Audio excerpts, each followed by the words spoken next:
നമുക്ക് വളരെ വിനയത്തോടുകൂടി ഒരാളോട് സംസാരിക്കണമെങ്കിൽ എന്തെല്ലാം രീതികളുണ്ട്. അതിലൊന്നാണ് ഇഫ് യു ഡോണ്ട് മൈൻഡ് എന്ന് സ്റ്റാർട്ട് ചെയ്തുകൊണ്ട് സംസാരിക്കുന്നത്. ഇഫ് യു ഡോണ്ട് മൈൻഡ് എന്ന് പറഞ്ഞാൽ നിങ്ങൾക്ക് വിരോധമില്ലെങ്കിൽ.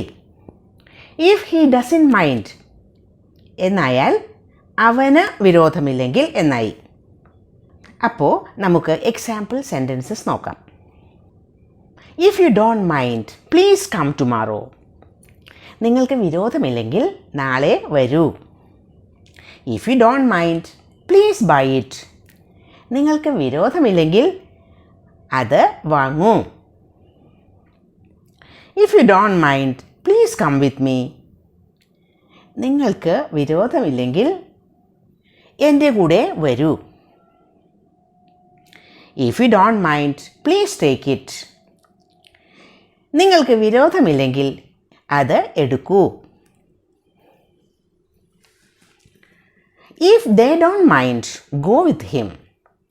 അവർക്ക് വിരോധമില്ലെങ്കിൽ അവൻ്റെ കൂടെ പോകൂ. Doesn't mind please call me.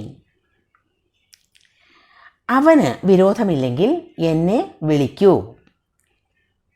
If she doesn't mind please open the window.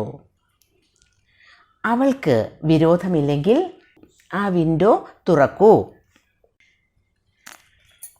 ഇവിടെ ചില സെൻറ്റൻസസിൽ ഡോണ്ട് മൈൻഡ് എന്നാണ് ഉപയോഗിച്ചത്. പക്ഷേ ചില സെൻറ്റൻസുകളിൽ ഡസൻറ്റ് മൈൻഡ് എന്നാണ് ഉപയോഗിച്ചത്. അതെന്താ അങ്ങനെ? സബ്ജക്റ്റ് അനുസരിച്ചാണ് ഡോണ്ട് ആണോ അതല്ലെങ്കിൽ ഡസൻറ്റ് ആണോ എന്ന് തീരുമാനിക്കേണ്ടത്. സബ്ജക്റ്റ് ഐ, യു, വി, ദേ അതുപോലെ ഏതെങ്കിലും പ്ലൂറൽ സബ്ജക്ട്സ് ഒക്കെ ആണെങ്കിൽ ഡോണ്ട് മൈൻഡ് എന്നാണ് ഉപയോഗിക്കേണ്ടത്. അതല്ല ഹി, ഷീ, ഇറ്റ് അതുപോലെ വേറെ ഏതെങ്കിലും സിംഗുലർ സബ്ജക്ട്സ് ഒക്കെ ആണെങ്കിൽ ഡസൻറ്റ് എന്ന് ഉപയോഗിക്കുക. അപ്പോൾ ഇത്തരം സെൻറ്റൻസസ് പ്രാക്ടീസ് ചെയ്യുക. തീർച്ചയായും ഇത് നിങ്ങൾക്ക് യൂസ്ഫുൾ ആകും. പിന്നെ ഉപയോഗിക്കേണ്ട സ്ട്രക്ചർ മറക്കാതിരിക്കുക. ഉപയോഗിക്കേണ്ട സ്ട്രക്ചർ